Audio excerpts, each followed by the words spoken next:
talk to as many people as possible, understand where the authority is, who's making the decision, and try to engage as widely as possible. Being an engineer, you see everybody else as an engineer, right? So we're quite narrow-minded, and I think that's a great learning experience moving out of the technical space into the procurement discipline, is that you start experiencing different types of people. I think the beauty is the relationship with your manager is yours to own. You need to make out of it what you want. So you need to understand that this relationship is there to support me, help me deliver. I've worked in businesses where change is not something that's accepted widely.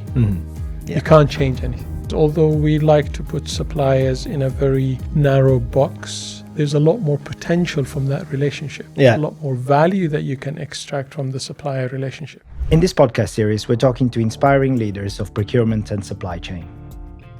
Join me as we explore their journey, their achievements, and their career advice. This way, you can integrate them into your career and achieve the same. I'm Marco Marambe, Managing Director at Procurato.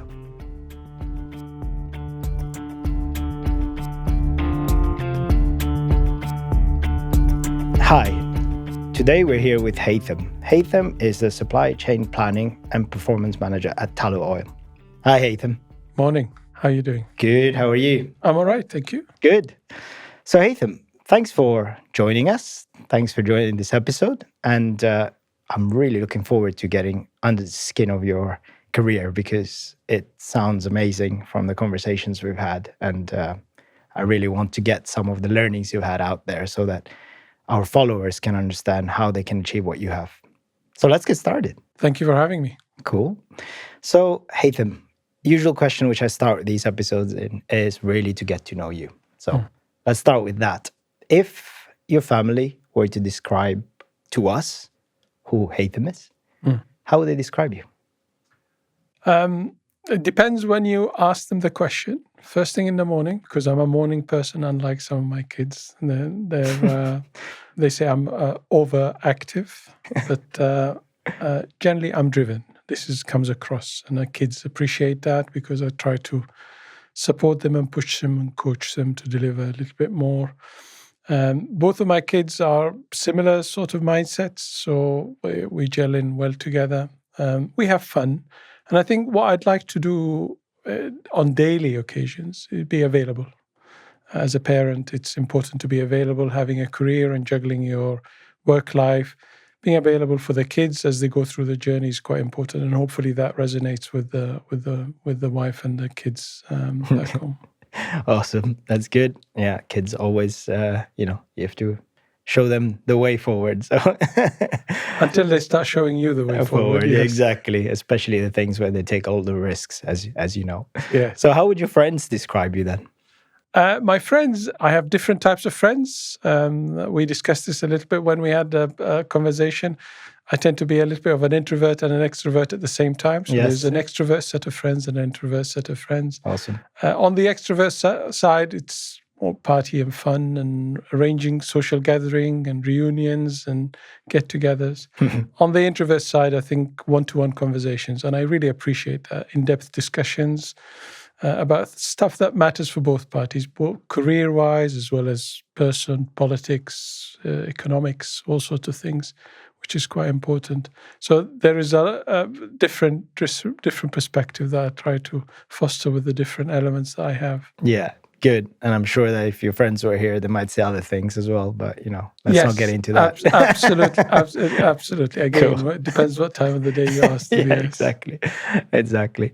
Cool. So let's dive into it. Let's start with how you got into the world of procurement and supply chain in the first place. So maybe let's cast your mind or your memory back to studies or how you moved from the world of being in the same age group as everyone else, learning to actually now having to earn a buck. So, yes. How did that first piece go? And tell us a bit of your story. It's quite an interesting. I hear a lot of people saying that they find themselves into procurement rather than they target the procurement as a career. I started life as an engineer in university. I took a year out as part of my career, my degree course. Worked in FMCG as a project engineer in a factory environment. I liked that. That was fun because it caters for my technical abilities. And then I was fortunate enough to secure a spot on the graduate program for Unilever in the UK on the food side of the business. Awesome. That was exceptionally humbling, exceptionally mind-opening, very positive experience in the way that the program was structured and the learning that I had from that. That was a supply chain graduate program, so by nature they send you in different elements of the business. I started on the factory side, but by nature that was my skill set, my education. I worked in different parts of the business in the UK, doing project work, building production lines, warehousing capabilities, that sort of thing. And then one of my first rotation, I wanted to experience the office environment. Yeah. I would say the one thing about Unilever that I didn't like was the coffee in one of the factories that I worked in. It wasn't very good. So I thought, the glamour of the fantastic coffee Sitting in the office must be better coffee. Absolutely. And they must give us better coffee there. Exactly. So I thought, hey, let me start. And the rotation was in the procurement team. Got it. Very experienced group of people. They did packaging material and raw material procurement, so really experienced bunch. But by then you had done 1-2 years of working on the shop floor? Yeah, about just under 3 years. Under 3 years. Yes, of working in the factories, doing different projects. You were bringing stuff to the team. Of course. You weren't going in. Of course. So it wasn't a junior assignment, and hence the placement with an experienced team. But then I started understanding a little bit more about procurement, dealing with suppliers in a more structured way, learning about the methodology, negotiation, contracting, and really started the journey with procurement. Come on, tell us, how was that first coffee then when you tasted it? It tasted fantastic. They had fantastic lunches. The food was brilliant in the office. So it is true what they say, they do bring you better coffee in the offices. Yes. Some of the Unilever offices at the time had free ice cream. Yeah, because they awesome. All the brands. Yes, yeah, I can imagine. So free ice cream and a decent cup of coffee was a great attraction. Beyond that, the team that I started with, which was really interesting, they were part of a much wider buying organization that sat across the European business. Wow. So it was one of the sort of pan-European teams at the time. The Unilever business was the UK business was structured to be a UK business at the time. There was some interactions with the European teams on the finance side and the commercial side, but predominantly the business was structured to be a UK business. So this was a great experience to learn buying and leveraging spend for the group at a much wider scale. So understanding a bit more about category management, that was the first time experiencing some of the category management approaches that the company had.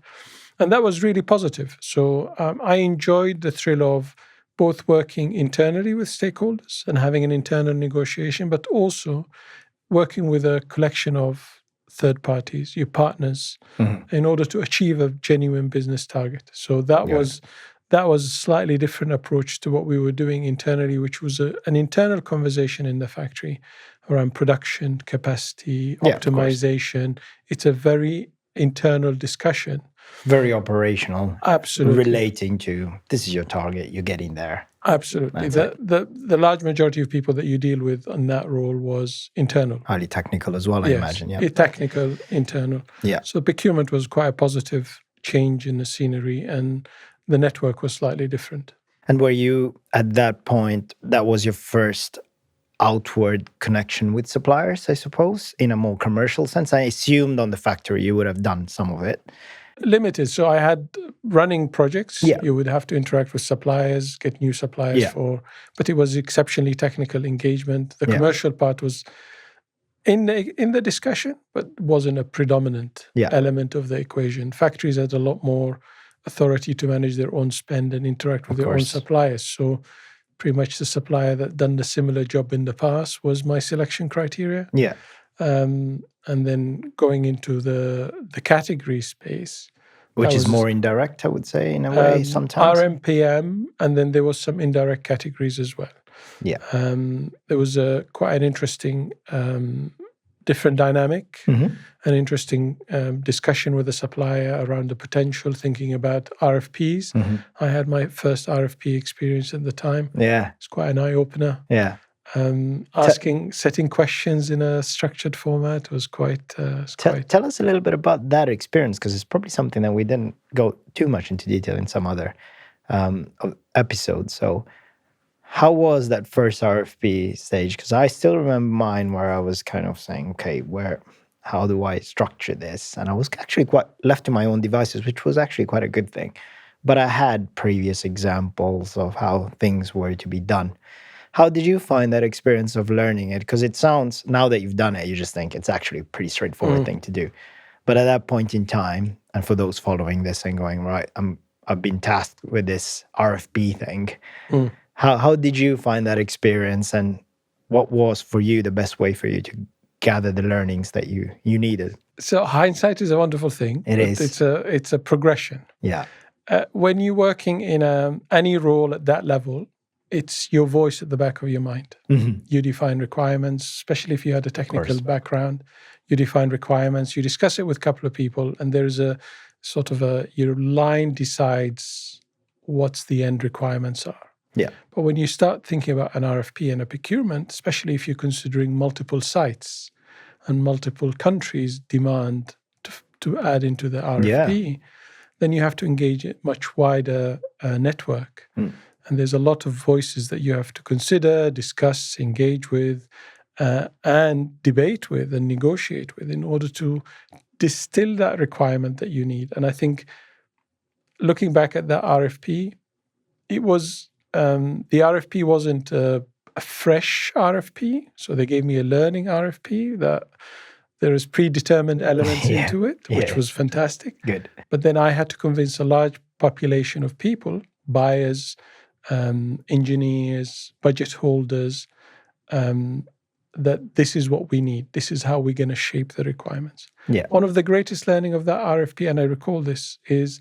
two things. One is you need to really know what you're buying. Yeah. The demand starts the entire cycle. A clear demand saves you a lot of hassle in the future. And the fact that you have to engage and collaborate in a way slightly differently. Especially when I was spending money under budget, it was really clear. But if you're spending somebody else's money, without an authority, by the way, because when you're buying, you don't have the authority to spend the money. You're trying to do it on behalf of somebody else who's giving you the authority. So it's authority by proxy. So that learning experience was good. And the advice that I would give for people is engage with people that have done it before and be open-minded. RFPs are not is not a new discipline. There's a lot of good practice and experience around. So I had a really good group of people around me that helped me navigate through the process, but answer some of the key and somewhat silly questions I had as a beginner in the beginning of the process. So it was quite a positive experience. Yeah, and I can imagine you had a technical understanding on the shop floor how things went. So it's connecting that to what the buying side does and how you can explain that. But it must have been quite daunting to go sometimes into these meetings with other departments that you've never had to deal with prior or other budget holders. Do you have any tips of how you influence them and how you, at that point, because I appreciate it was 3 years into your career, you were getting into your fourth, but there must have been things that, in hindsight, again, to use your words, you now know that you used naturally that helped you get that information, get that knowledge. So any little things that you shared that you used to your advantage to do that? The simplest one is talk to as many people as possible, understand where the authority is, who's making the decision, and try to engage as widely as possible. Yeah. I use that exercise as an opportunity to expand my network within the company. So even though I was working on the food business, because the buying group was a pan Unilever buying group, it was a European team, I was able to talk to people, to sites, to factories that I've never engaged with before. Different parts of the business, different countries, different factories. It was a great learning experience. So the advice I would give is talk to as many people as possible, understand where the decision needs to be made. Build a RACI. And for those who don't know what that is, RACI is it's a simple tool, and it defines the wider group of people that are involved in a particular activity, and how you interact with them, and who needs to carry out a task, who's responsible for making the decision, who needs to be consulted in it, and it's an acronym. Consulted and who needs to be informed. So a RACI is a great tool. There's many different formats of that tool, but build a RACI. Understand who needs to be informed, who needs to be consulted in different parts of the project was quite important. You do that in the technical function, but not as much because you're only engaging within your line. So you have a coffee with your line manager in the morning and the decisions are made. But in a sourcing project, especially if it involves multiple sites, and especially indirect categories, there's a lot of stakeholders, there's a lot of influence, there's a lot of dare I say it, vendor bias, right? People have a preference for a supplier, for a specification.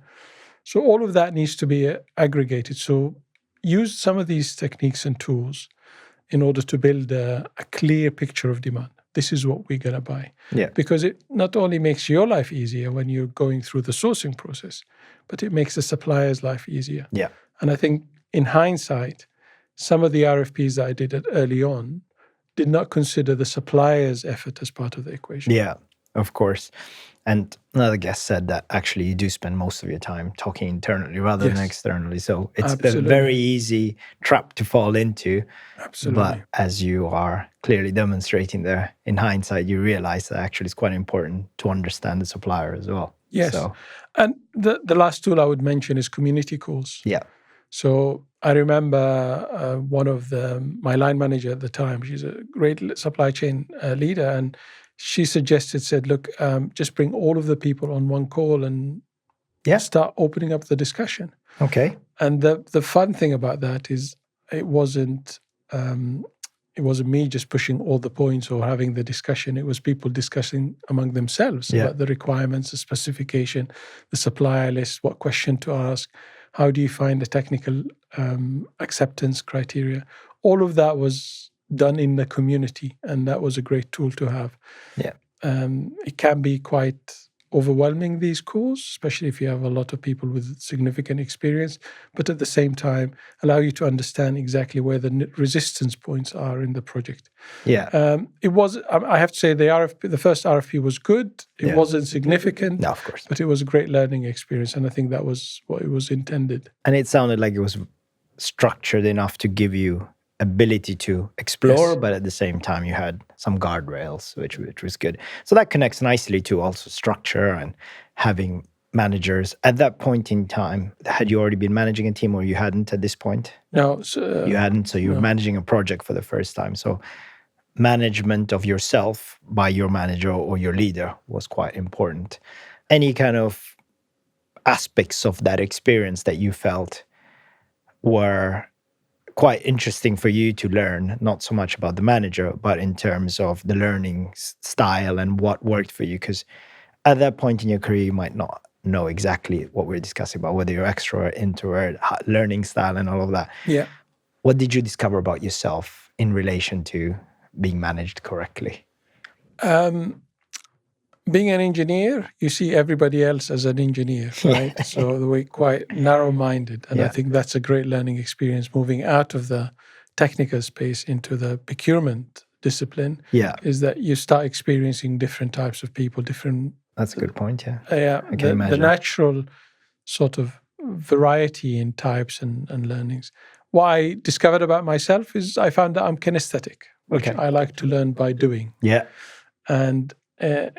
I encourage people as early on in your career. I was fortunate with the graduate program. It did a lot of that evaluation of your ways of learning, how to do things. I did something called a profit profile recently as part of my professional development.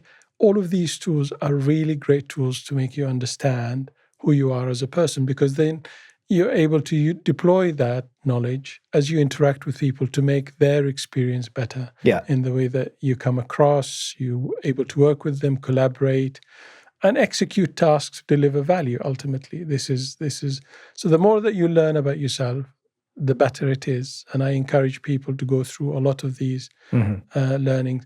I forgot what it's called, but where you classifies you as a red, blue, or a yellow, or green. Oh, yes. I've done that a couple of times. Yeah. Really insightful, because then you can talk to people about their traits and their color, and then you know who they are and how to interact with them. Exactly. Absolutely. Which is good. There's loads of, for anyone watching, and there's loads of different tests you can do. But actually, most companies at some point do provide you with one. Yes. Anyway, which is... And the beauty of these things that they're all online at the moment. So exactly. It's easy for you to get a decent element out of that. So the learning is, I think one of the things is, I was fortunate to have a lot of great managers in my career, an early career as well, managers that are invested in coaching and supporting and developing. And I think it made me also appreciate what a manager what a good does. Manager is, as well, how they approach it, how they develop, and how they and they were invested in my career and progression. And I think one of the early experiences I've had is in an earlier part of my career is with a manager that was technical discipline. So the language was, we didn't have a language barrier, but at the same time, exceptionally open and transparent. So transparency in a manager was really a trait that I learned early on, and I appreciated that. Being open and transparent is very useful. It helped me in my career. There's an Arabic proverb that says, if you start with agreement, you end up with light, with positivity. So front load everything. Come to a conversation immediately, knowing what it is. Think about some of the potential questions. Weekly get-together is really important, whether it's a formalized one-to-one or whether it's a casual discussion. Is really important. Just to offer support or receive support or ask for support if you have a discussion with your manager. Really positive and important tools to have. But it's just basic stuff. I think the beauty is the relationship with your manager is yours to own. Yes. Yeah.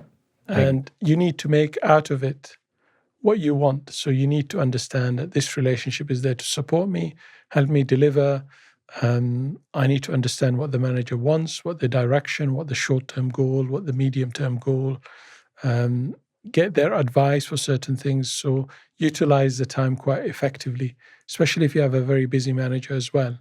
It's important to utilize that time to deliver an outcome that pre-planned, that you've thought about what you want to get out of it. And we had a similar conversation with Hayley, who's a previous guest here, and she was saying exactly the same thing. And I agree with what you're saying there. It's for you to get the best out of it. Absolutely. Don't sit there as an audience. Actually, you're there to ask for things that you need and try and structure it in the best way possible, because none of us are mind readers. And as you say, it's great to understand what's the best way for you to learn, to work. And that's really great advice, especially at that point, because you come out, by that point you already had quite a bit of experience, but when you're in your first year of work, you come out of this years of being audience and listening to and being told this is the theory, this is how it works, this is how things are done. Then coming to a place where the age bracket is very different. And also then realizing no one's going to tell you stuff. They're not reading a book out for you, but you have to actually be active and do yourself. Absolutely. So all the learning years, it's time for you to focus on it. So great. No, that's really interesting. So you were there at that point. You were starting to manage quite significant projects, because for those who don't know, the brand Unilever is a huge brand and it covers so many brands. If you don't know it, Google it, you'll find it. And I imagine having to deal with all this cultural differences as well as how people do business, compared to one location and the other and translating. You must have learned quite a lot out of there. Any tips out of that one, which might be quite interesting, especially for many of the audience, especially when you get to a company which has a procurement function? You tend to have large companies who have a function. Any tips on how to deal with international types work that you learned over the years? It's tough to distill it into a certain principle, but I think you just have to be open to a new experience. Yeah, correct. We talked about this concept I came across in my later part of my career in Shell, where they call it learner mindset. Yeah. And I never actually phrased it in that way before, but I think it applies clearly to cultural diversity in the way that you approach the business and your network. Learner mindset is you have to be open to the possibility of learning something new in every interactions that you have on a daily basis. This is how I interpret it. And for me, interacting with the global part of the business was quite a challenge, because Unilever in the UK has a long history and it's a well-established business, has a lot of cultural and process elements that are UK specific. So if you move away from that and you go into the European business, which is exceptionally culturally, has a long-standing culture and a history as well. The heritage is quite strong in every country that Unilever operates.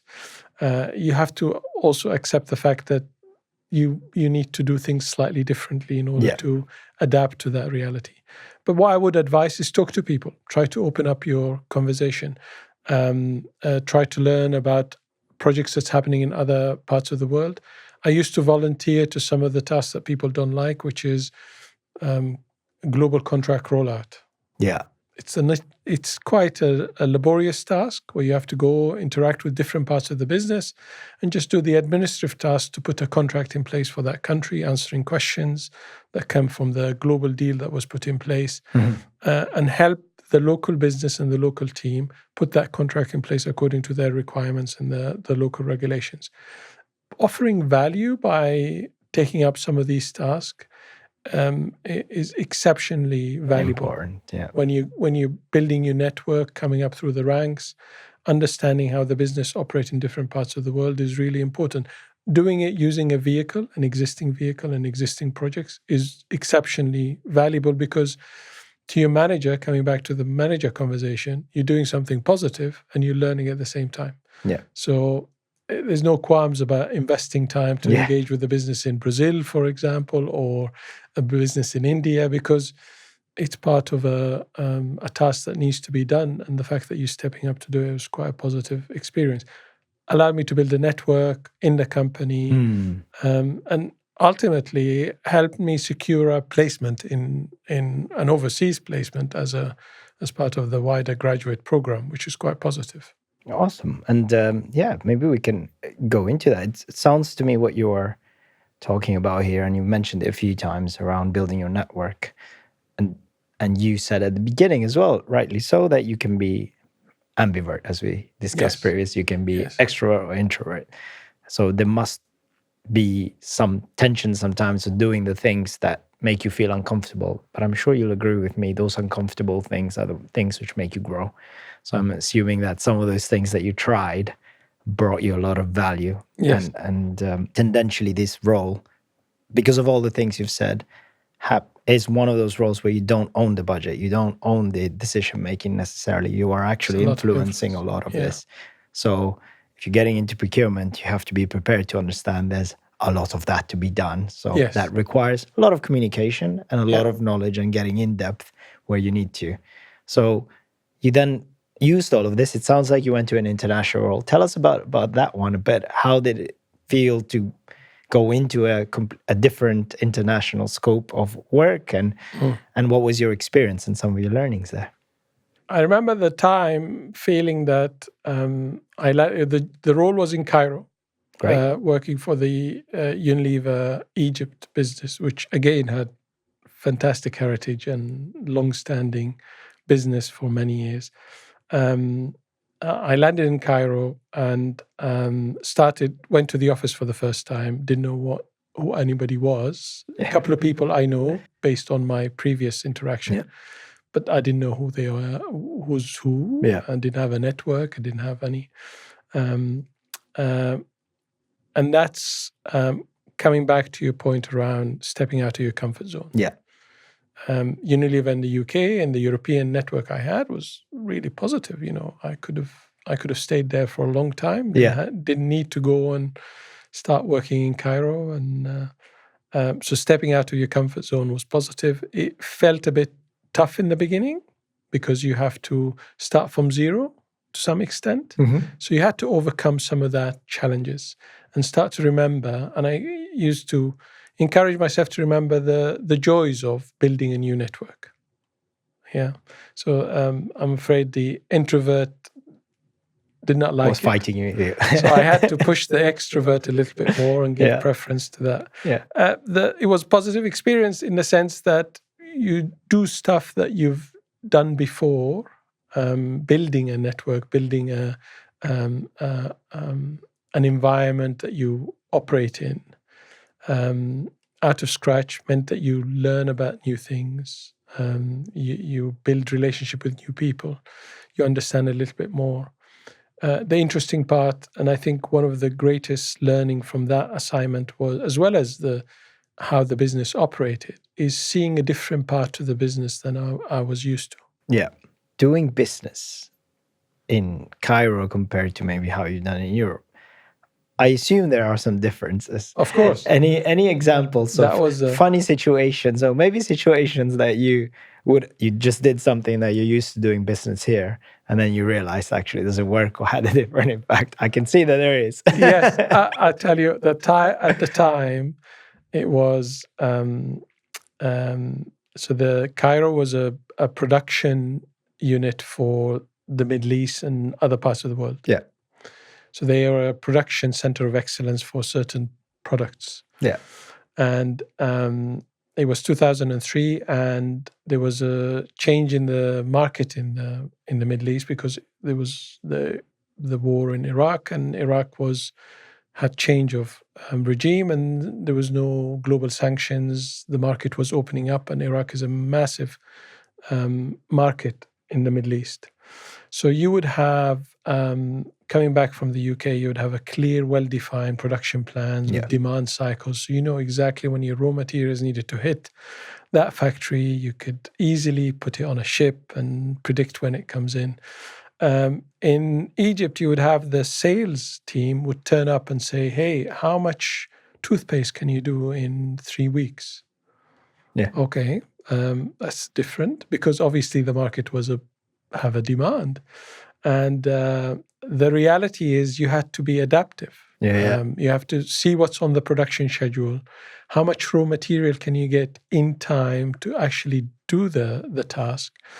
And obviously working in Egypt is slightly different because there is custom barriers, custom clearance is a slightly lengthy process.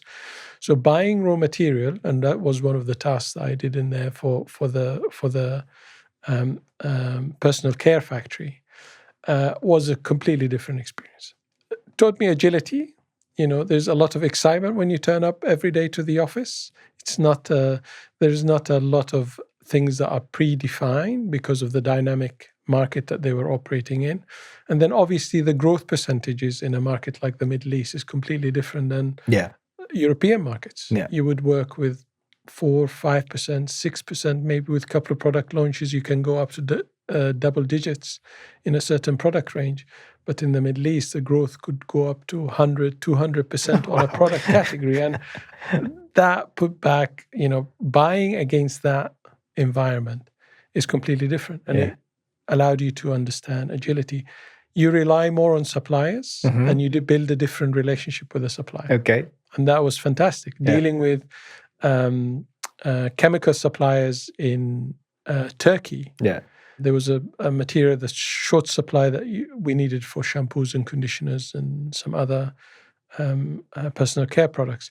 And there was a Turkish provider. And we had, the conversation was exceptionally fantastic.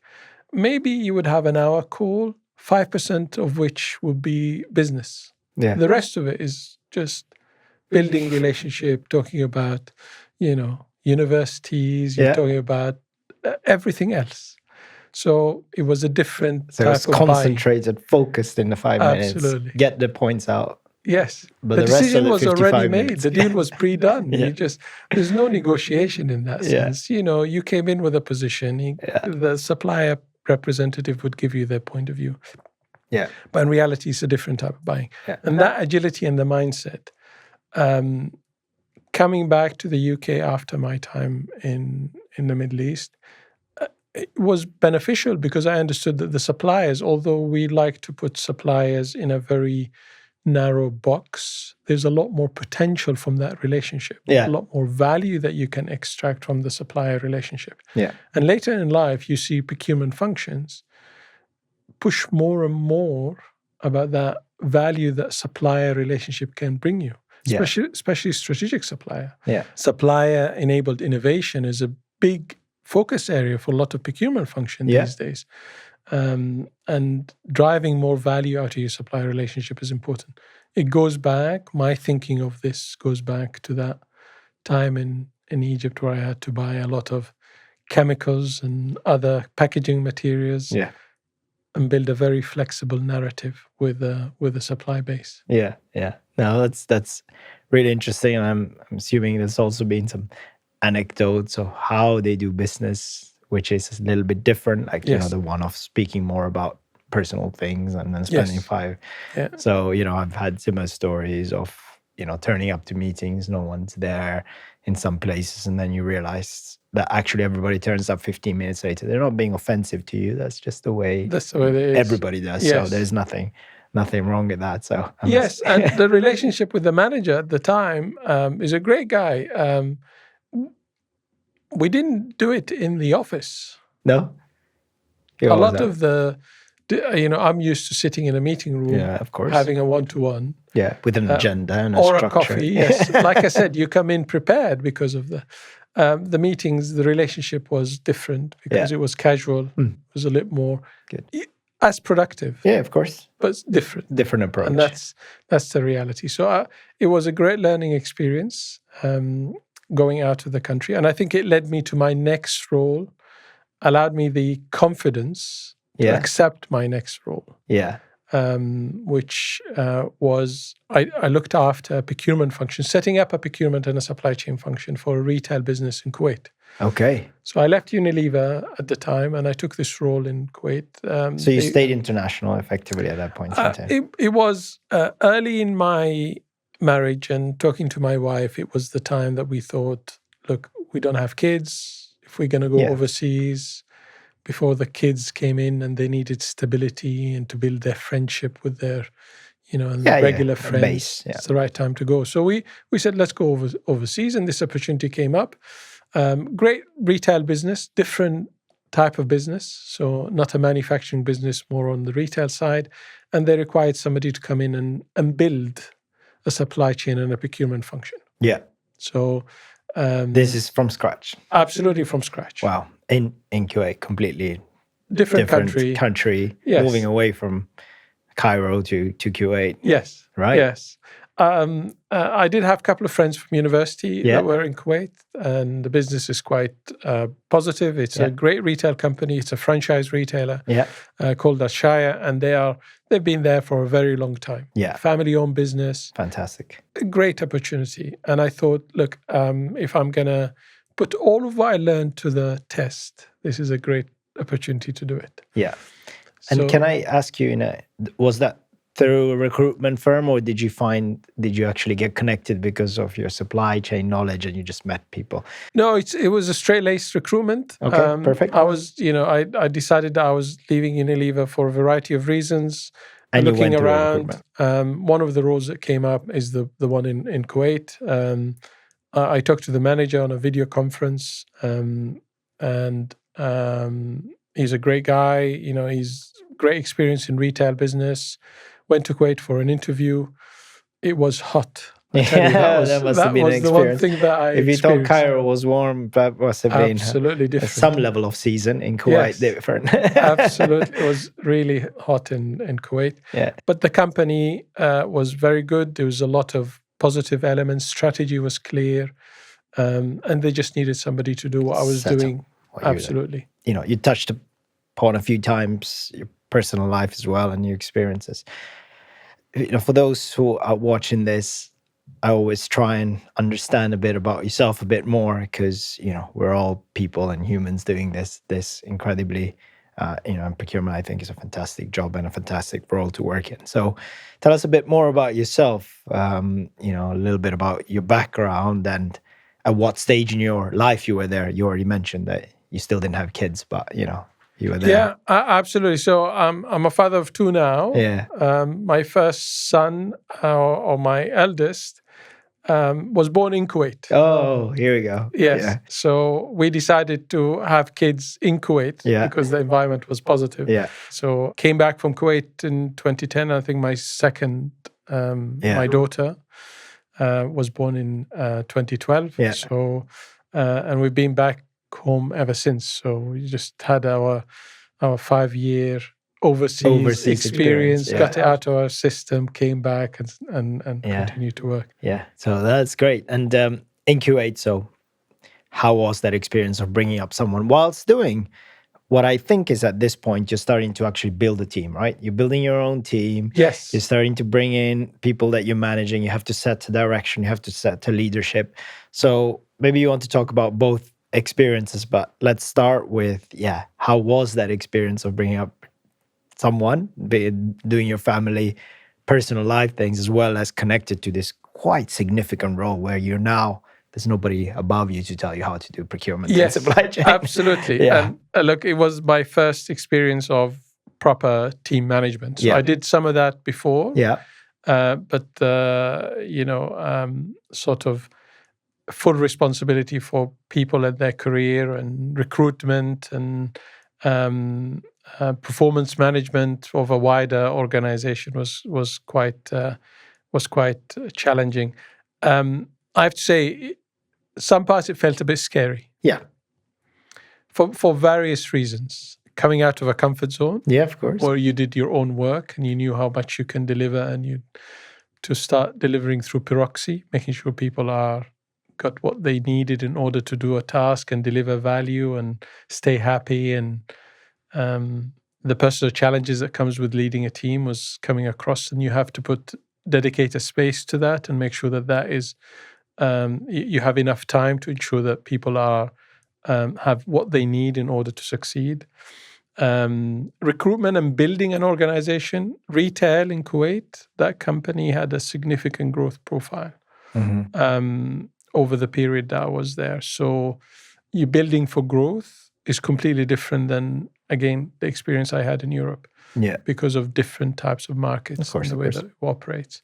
So being adaptive to demand changes, making sure that the team is able to absorb the new demand that's coming up, having a system, thinking about policy for the first time. Yeah.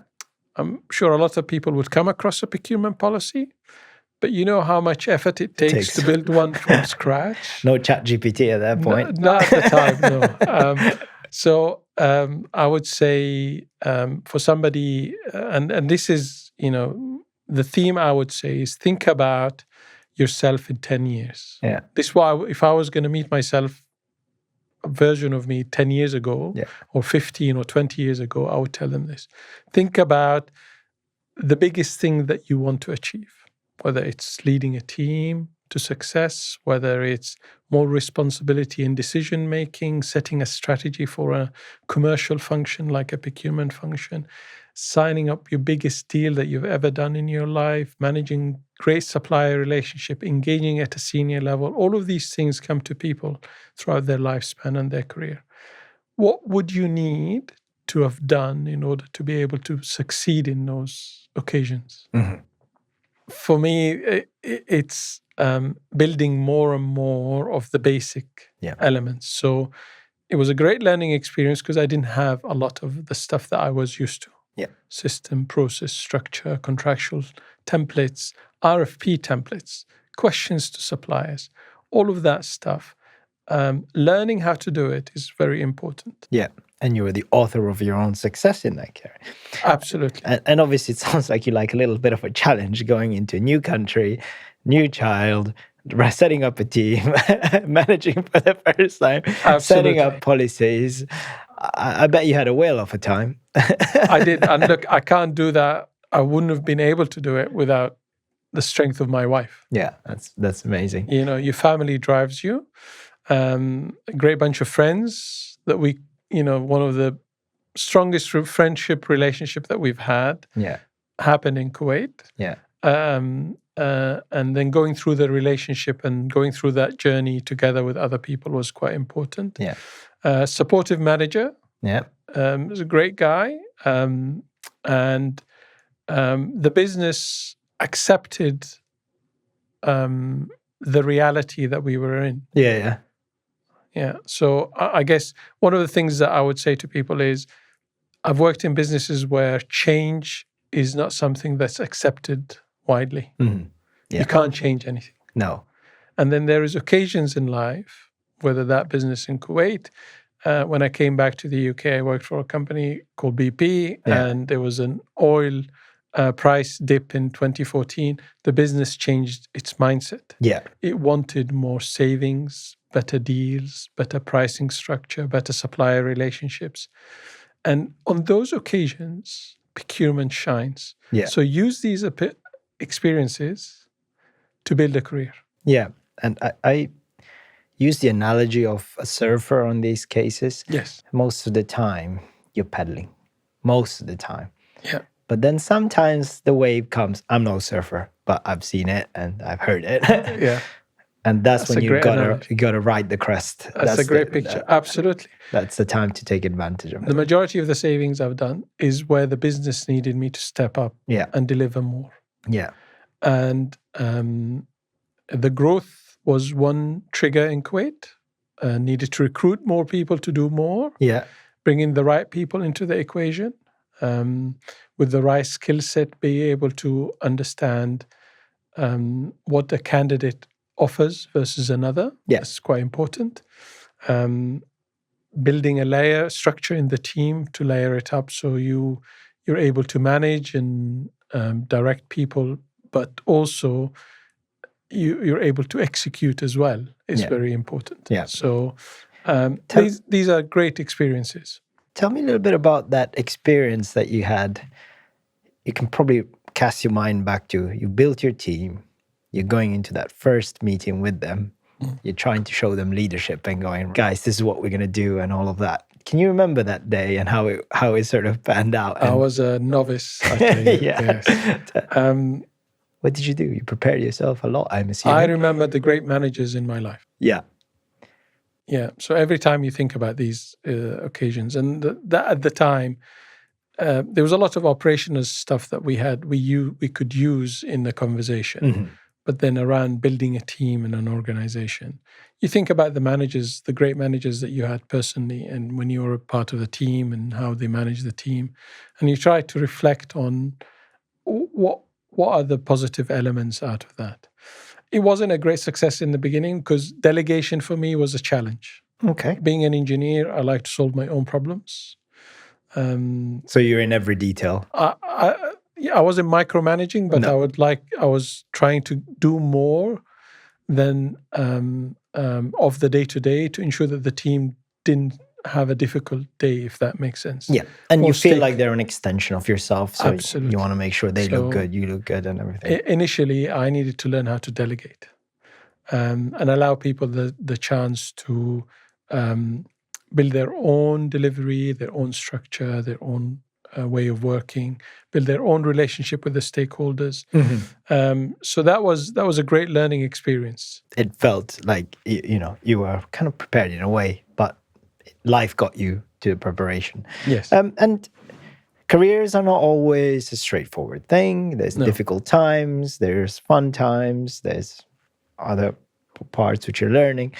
Is there any sort of moment that you'd like to share with us which was maybe a little bit more complex than you had envisioned, and what you did to come out of it and how you managed that? There's a few moments in life where you think, in your career where you think, am I doing the right thing? Am I in the right place? I would say couple of things to consider for me that are momentous. Occasions where shaped the way that I would think about a career. I started my career with Unilever thinking that I would retire with Unilever. Yeah. That didn't happen. No.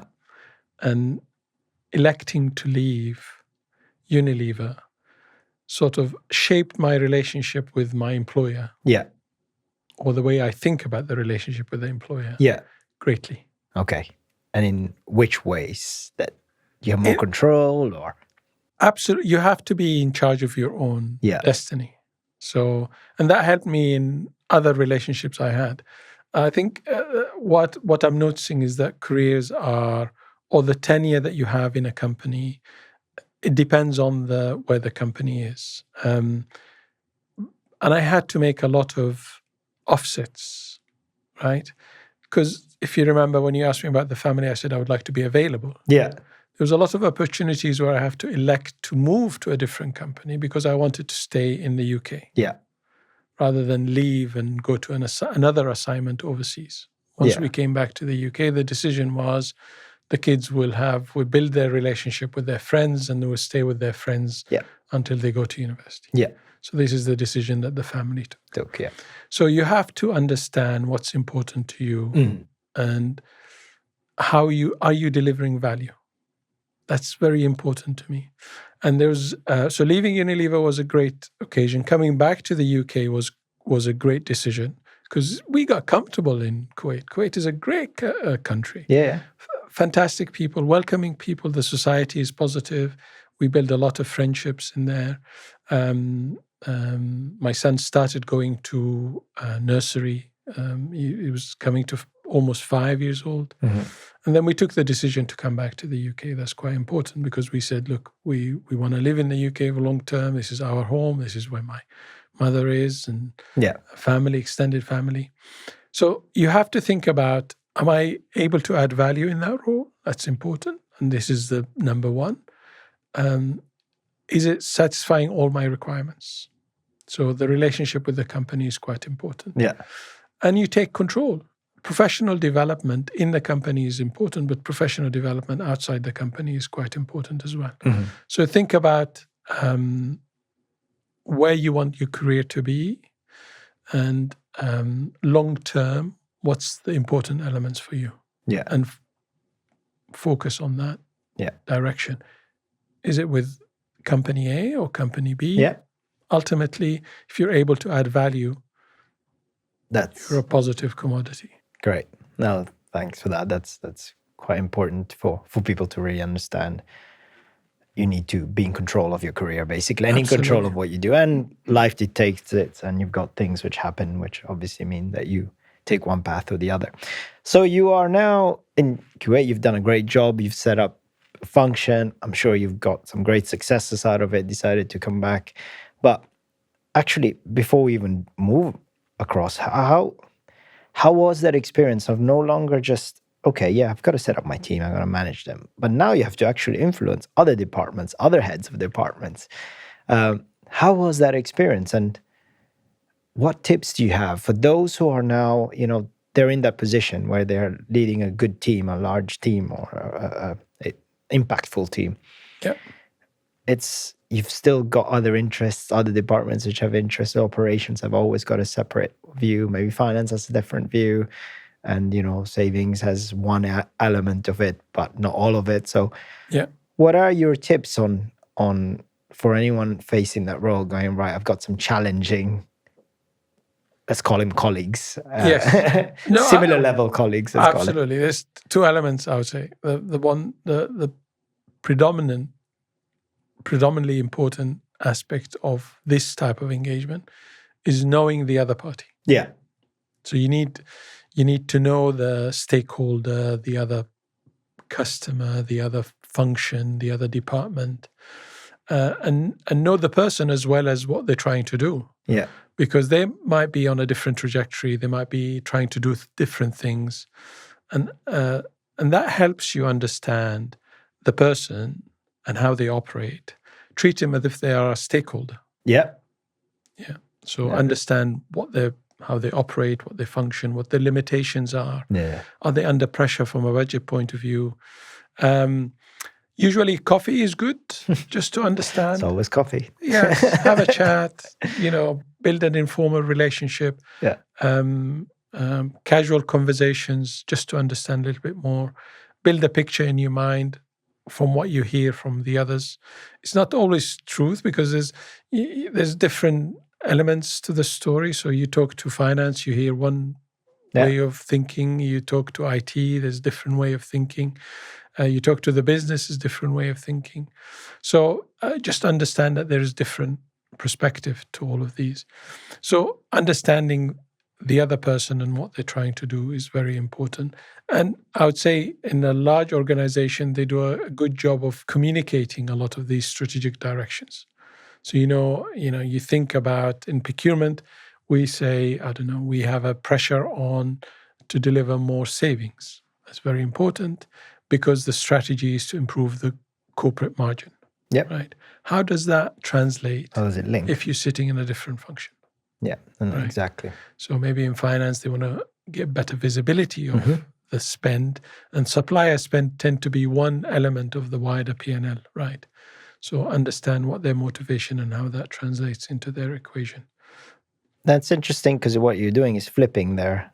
Instead of thinking your own department as such, you're thinking actually the business is a wider community. Absolutely. You need to know all these different parts. Don't need to know it in detail, but you need to know what each party is interested in so that you can make sure that your function is delivering as part of a unison really to achieve the target. And, absolutely. And that's a key point around learning how to be operationally and how to be successful in your career. And actually that leads nicely to the point about mentorship. Tell us about your experience of mentorship, both the receiving the mentorship. Is there any standout things that you've learned or that someone has mentioned to you as a mentor, even if they were not a formal mentor, that you've kept till today that you'd like to share with us? And also how, on the other way around, if you are mentoring people, what your advice is? Yeah, it's an important part of my early career, having a mentor or a sponsor. And this was an informal relationship I had with a senior person. You had to go and find your own, in a sense. There's people that potentially would operate in that space. Yeah. And you need to find the right relationship through a variety of conversations. And I think I recall one of the people that provided me with that mentorship was the factory manager for the Coleman's mustard in Unilever early days in my career. Yeah. I did a small project in that factory, and I built a relationship with the manager. And the manager of the factory is quite a senior role within the wider supply chain because you're responsible for the entirety of the production unit. So that's quite the person had a long-standing experience and has been a lifer. Yeah. So he started in Unilever and he was about to retire in Unilever. Yeah. There's a lot of great wisdom. Asking, having a relationship in which you're able to ask questions, understand about things, or sometimes use it as a promoter. So when I wanted to move to the head office, I talked to my mentor, my sponsor at the time, and said, "Look, is it possible to get your thoughts on this? Is this the right thing?" And you get the plus and minus. Are you sure you want to move out of factories? You seem to be happy, playing around with pumps and generators and production lines and conveyor belts, which is true. Yeah. Engineer, that's yes, of course. He says, and the other question was, you're going to have to wear an iron shirt every day because you get your uniform laundered in the factory, and then you get if you're happy with this, let me see who I can talk to help you get a better understanding whether this is the right role for you. Yeah. That has been fantastic. And I've had a couple of these relationships throughout my career, whether it's my direct line manager that worked in that way. And I try to segregate both the development conversation from the day-to-day managerial conversation and build a discussion with your manager on, I would like to aim for X, right? This is where I would like to be in 3 to 5 years. Yeah. What do you think? what am I missing in order to get on the right path? Yeah. Whether it's training, development, experience, project work, and so on. So this has been fundamental, and I try to do that with the team, wherever they want it. Some people do not, accept mentorship in that sense. No, of course. Or they want it outside their line, or they want it in a different environment. Help team members in the past secure a mentorship relationship. So it's very important, and it's a great way to ask questions and to frame that long-term development. That's really critical. Yeah. Is there anything that stands out that you remember, a tip that you've learned? Again, it doesn't have to be for mentorship, or something someone said to you in your career that still rings true to today, that you felt, it's a good point. I met a lot of great people, and nothing comes to mind. Nothing comes in. No, Sorry, I'm having a bit of a blackout on this one. No, it's fine. Mentorship, usually is a combination of things as well, right? So if you're providing it yourself at this point, what are the key things that you can get out of it as a mentor as well? Because people who are in your sort of role probably get approached a lot around, can you help me with this? Can you help me with that? What's the, even though they might not officially call it mentorship.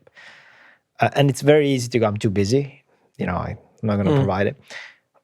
Can you tell us a little bit about what you've learned out of being a mentor or providing some mentorship yourself with colleagues and friends? Absolutely. Which is why you should do it. There's a lot of satisfaction in it. Yeah. And it's a different type of satisfaction, right? It's you get the joy seeing people excel in their career through the conversation and the discussion that you've had. Playing a role in somebody's success is really important. In relationships where I had mentorship, I was a mentor, I would act a little bit more challenging to the person to try to get them to do a little bit more. Yeah. More complexity, more work, get them out of their comfort zone. I've seen how positive that is in my career. Yeah. So I try to encourage that into people. And when you see the person doing something that they didn't think that they would have done in the past, and they're succeeding at it because they're able to do it. That's fantastic satisfaction. It's really positive. Yeah. And it's building a network, because all of the people that are going throughout their career will end up being leaders one day, right? So you end up coming back to your earlier conversation, you might be sitting in a meeting with somebody that you've known from other parts of while they're going through the business. And this is a great way to build relationships as well and expand your network. Yeah. But it's positive part of the business. Having somebody that you can go to and ask a question is quite important. No, thank you for that. So just to close this off, 2 questions really. One is, what do you see the future of procurement to be for those other leaders who are exploring what they should do and how they should operate within the world of today? And secondly, for those who might be watching this and going out of interest, I'm considering a move into procurement, or I've never done this as my first job is going to be, what can people expect out of a career in procurement that you personally have found satisfying and successful? Yeah, maybe I'll start with the second one if you don't mind. Start with the second one, yes. Go for it. I would say procurement is on a changing trajectory at the moment. Yeah. It's going to become more exciting. It's exciting at the moment. Yeah. But it's going to become more exciting. Yeah. It's genuinely a commercial function within a business. Yeah. Because you're adding value. And there's a lot of other functions. I'm not, undermining the value that each of the other functions are doing. But you are genuinely impacting the business margin, top line, ability to execute, ability to operate within a certain country through building a fantastic relationship with a collection of third-party providers that's able to do the job. Yeah. So it's fundamental. It's critical.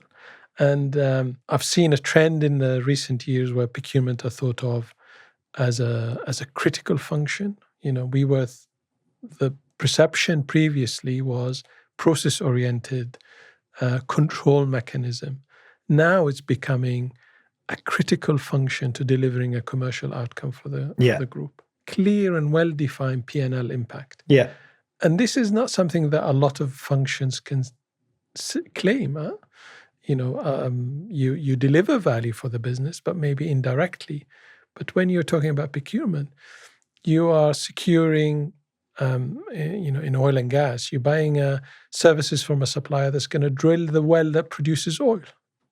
The product that you're going to sell. That's critical. Yeah. That's absolutely critical. Yeah. So being part of that journey, learning how to structure a deal and negotiate and manage the variety of relationships in order to deliver an outcome, it's a great commercial experience. And I think it requires people that are interested in variety, interested in relationship building, interested in commercial and deal making, negotiations, bartering, the casual discussion that we talked about earlier. All of that is very important. And I can see procurement and supply chain becoming even more critical to the business as we progress into the digital age, which is a nice segue to talk about the other question that you asked me, where I see the future is. And although there's a lot of new technologies coming out and AI is becoming a big part of the equation, as you probably have seen, I still think there's fundamental activities that procurement function will need talented, capable people to do. Data is becoming more important. Over the past 10 years, I've done more work in data, getting the data ready for us to understand what's happening, how the transactions are going, where we're spending the money, how we're spending it. That digital footprint of the procurement transaction and the quality of that data is exceptionally important. Yeah. And that's going to continue to become more important. We're going to be able to acquire that data in a easier way and utilize it for decision making in a much more simpler way. And AI is going to enable us to do that. It's going to enable us to create better contracts. It's going to enable us to create better deals, better commercial deals, negotiate better, and improve the experience. Because at the end of the day, we rely on the goodwill of a lot of people in order to execute a procurement function output. Yeah. Improve the experience for not only our internal stakeholders and buyers and people that interact with the procurement process, but also with our suppliers, who are fundamental to the success of the procurement function. That's great. And just to finalize, last question is, if people watching this go, I'd love to sort of work with Haitham or together, or, Haitham is a great person I'd like to get to know. What would you say you bring to the party, both from someone who's looking at you going, this guy's a great guy, as well as someone who's looking at you going, I'd love to work for Haitham? What do you see yourself as bringing to anyone looking at both angles? Into these relationships, I have to say, it comes with a caveat, right? Yeah. There's a warning. I talk a lot about running. I managed not to talk about running throughout the entirety of this session. That's impressive. I talk about running all the time these days. But so prepare yourself for lots of chat about that. Yes, your timings, how quick you are. Absolutely. The one thing I would say is, look, I'm open and transparent. Yeah. I like openness. Yeah. I'm open to discussion of any topic or any idea. I like to learn new things. Yeah. So I've been on an AI learning journey since I had an internal challenge that says, supply chain hasn't presented anything with an AI solution recently. So I've been working with a lot of great people in the market to understand what's the AI solutions marketplace looks like. So system, process, tools, deals, negotiations, happy to discuss about anything. Happy to answer questions. Please feel free to reach out on LinkedIn. Keen to open a discussion. this is why I bring to the conversation, as well as a little bit of running discussion. So a little bit. A little bit of a running. Comes with a fair warning. Great. Well, Haitham, thanks a lot for your time, and it was a pleasure to speak to you. Thank you, Marco. Really appreciate it. Hopefully this is useful for the audience. Great. Thank you. Cheers. Bye. At Procurato, we're lucky enough to work with some incredible experts like you, and we are able to therefore interview some great people for you to get an understanding and learn from. If you feel like you've got a great story that you could share with us, please do reach out to me. If you like what you see, please drop us a like and drop us a follow. Thanks.